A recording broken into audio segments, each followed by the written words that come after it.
Welcome to Hebrew College. Welcome to the 4th Annual Early Childhood Jewish Education Conference for Jewish Lens. We are very happy to have you all here. My name is Rachel Raz, and I'm the director of the Early Childhood Institute. I, in some way, in charge of this conference.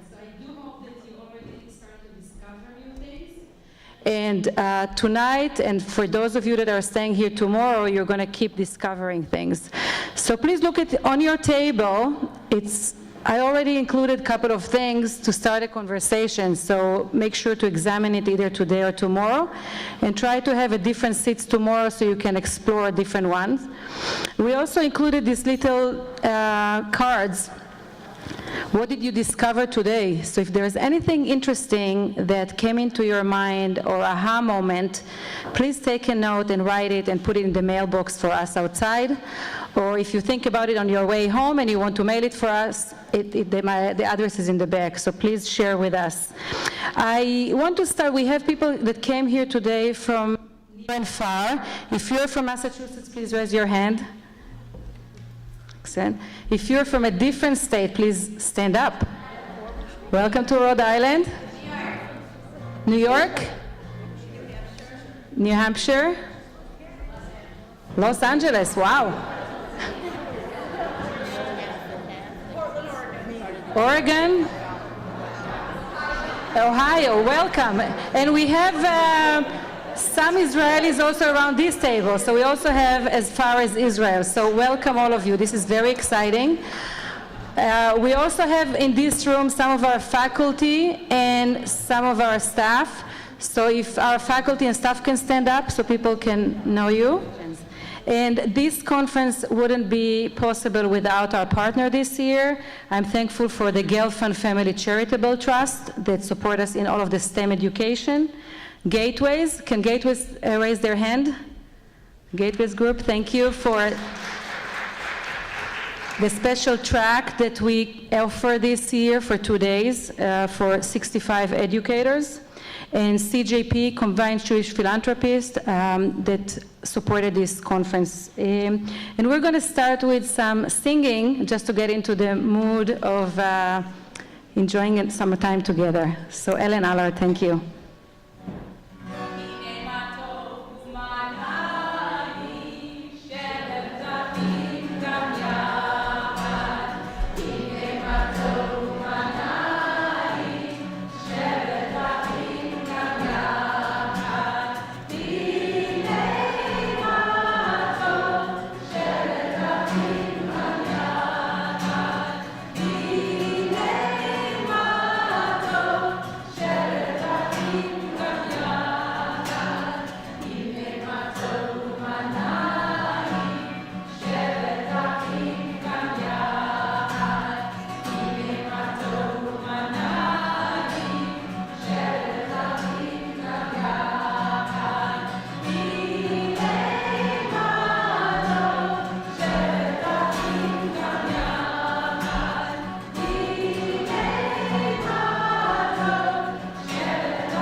As I said earlier, I'm Michael Shire, and I'm the Dean of the Schulman School here at Hebrew College, and we're absolutely delighted, enthused, excited by all that's been going on this afternoon and tomorrow.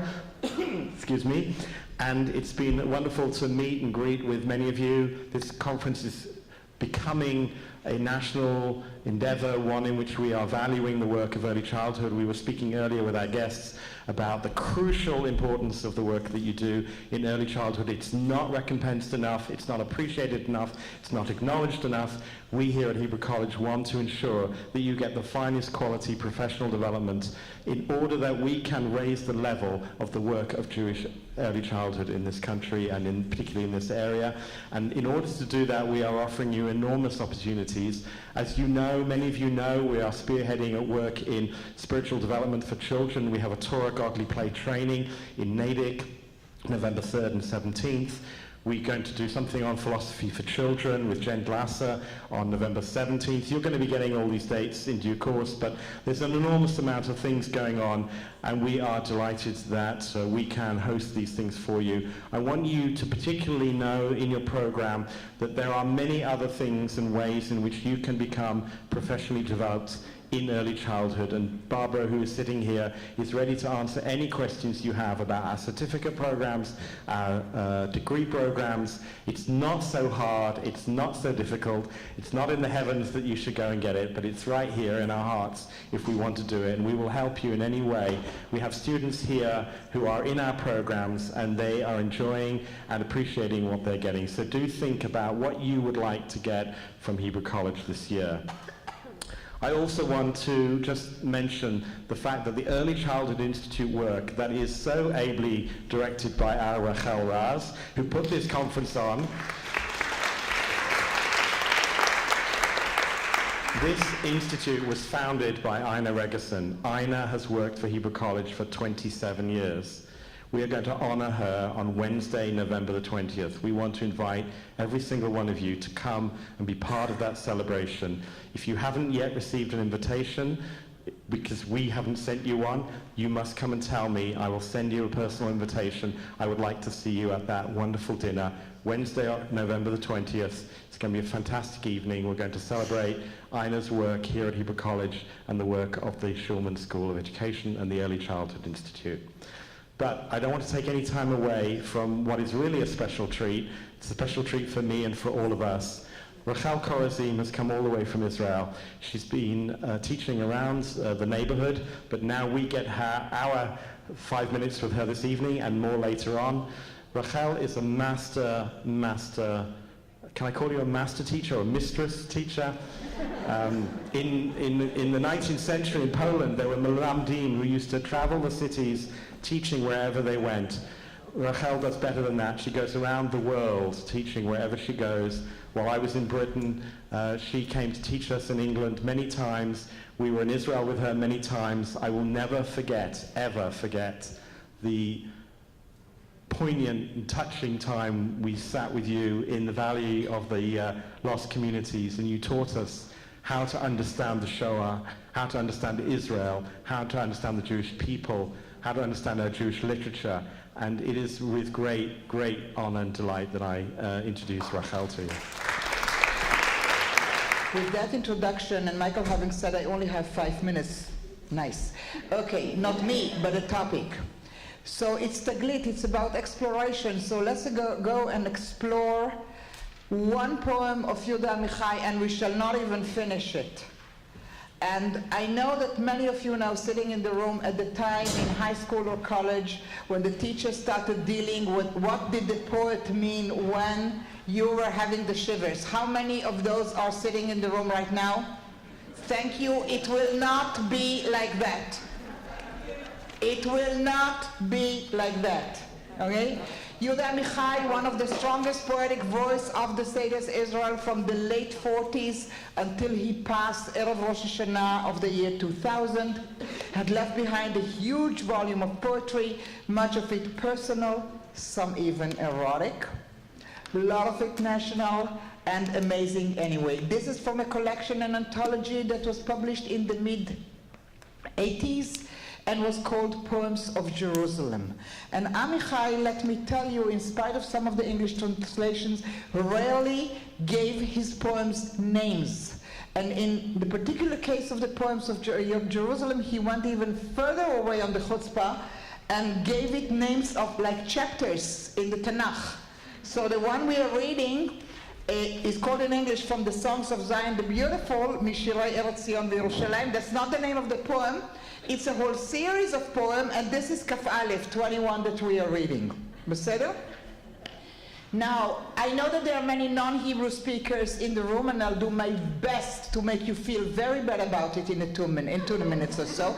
Listen, guilt is the most functional tool of Jewish education. Should I not use it, that would be failure.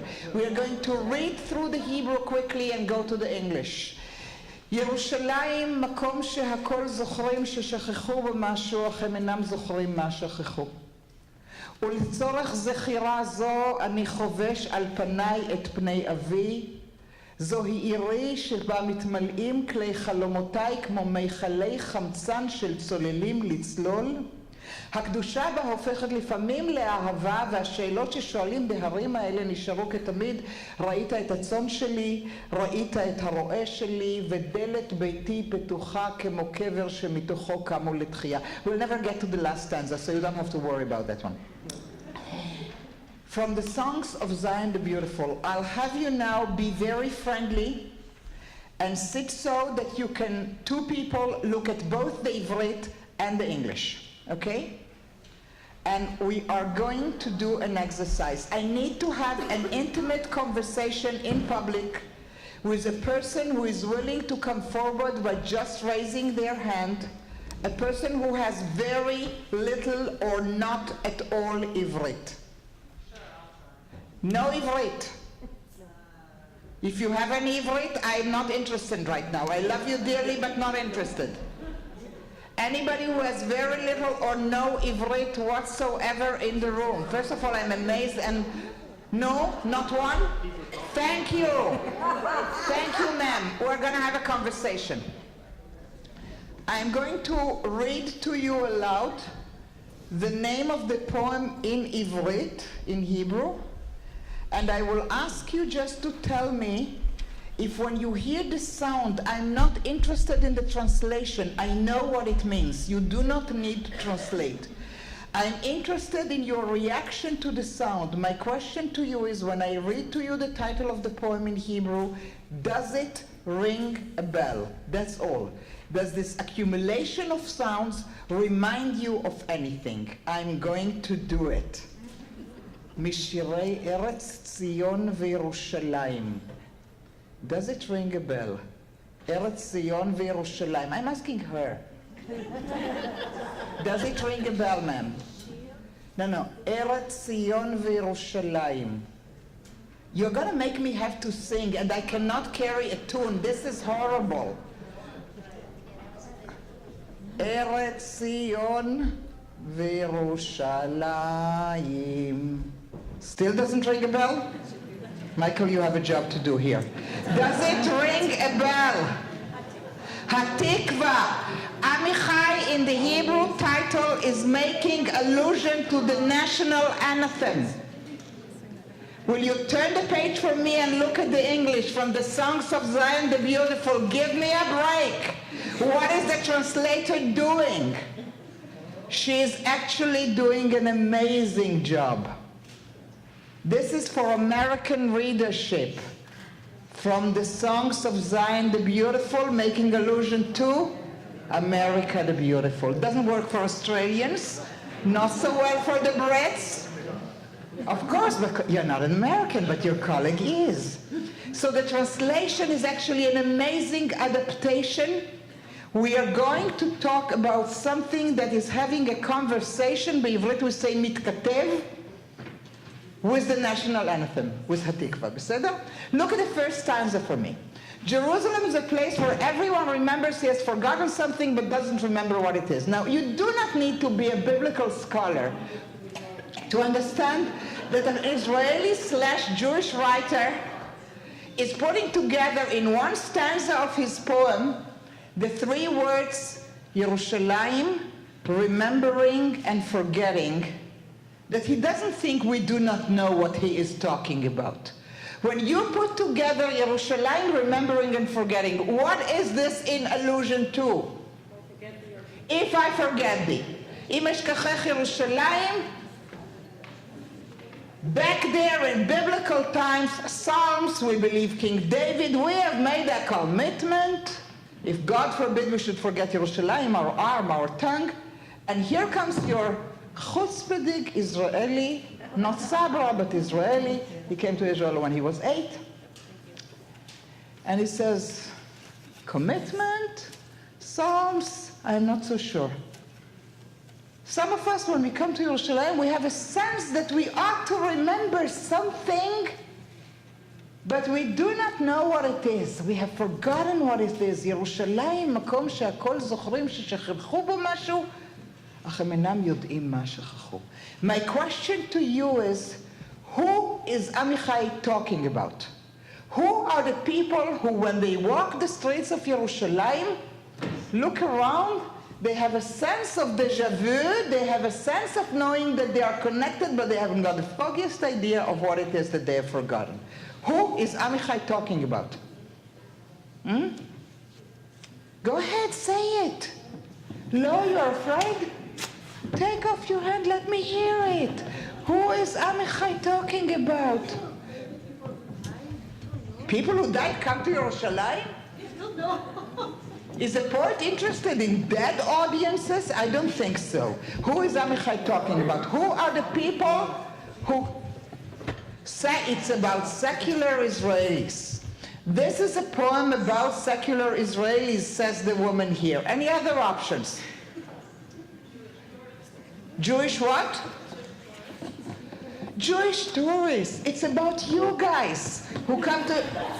I was waiting for this. I needed the guilt trip. It's the Israeli criticizing us. It's the Israeli writer looking at us Jews of the diaspora coming to visit as tourists, and we don't get it. No, ma'am. It's about us. Look at the second stanza. And for the sake of remembering, I, Amichai, who lives in the dead center of Yerushalayim, Amichai says, I myself, who was not born but raised here, fought in the wars, live in Mishkenot Sha'ananim in the dead center of Yerushalayim.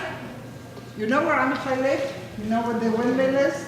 Take a left along that street. Okay.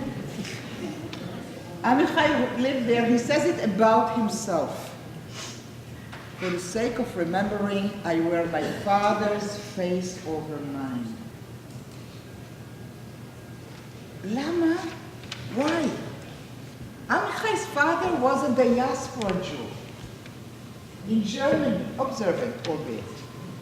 What is it in the eyes of Abba, in the face of Abba, that you need in order that you get better the meaning of Yerushalayim?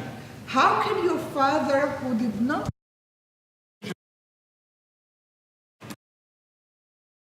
understanding that you, the son, will live there, whatever. Why?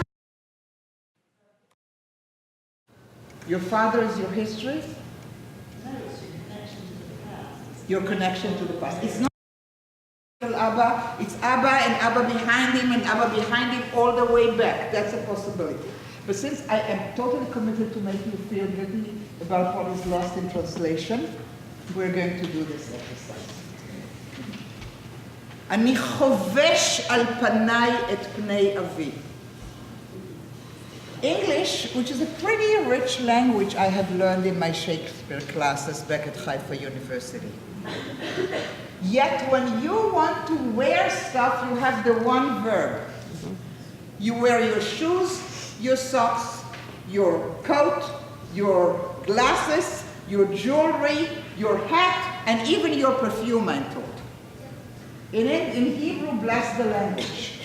You gorev your socks, noel your shoes, lovesh your coat, chovesh your hat, ode your jewelry, director Ulpan, perfume, one, and perfume spritz. Perfume spritz, okay. Now, Amichai needs a verb to wear a face over his face. He has a choice of some 8 verbs. He's choosing the one for the kova. Grammar class, it's not going to be painful. Hebrew verbs have normally, but for exceptions, 3 letters. The verb for covering your head is chet, bet, shin, the root. Okay? The same 3 letters we will need to create a word that means, have you traveled in Israel at the time that we needed paramedics on the bus? What was the name of it? Chovesh. Chovesh is the person that heals your wounds, that dresses them. So the verb has not only the meaning of covering your head doing Jewish, as the Americans would say, but it also has a sense of healing. Or dressing the wound is not enough. If you went to the beginning of the 20th century and read Bialik, you would see another one, meaning for this, Choveshet of Salei Beit HaMidrash, dressing the benches of yeshiva, namely studying. And you went all the way back to Yirmiyahu, in the Tanakh, you would have Chavush Bevet HaAsorim, committed to prison. What a word! In order to better get Yerushalayim, I need to do something to my way of understanding that is doing Jewish, healing, studying, and being committed to something. Wow, I wear my father's face over mine. Thank you very much.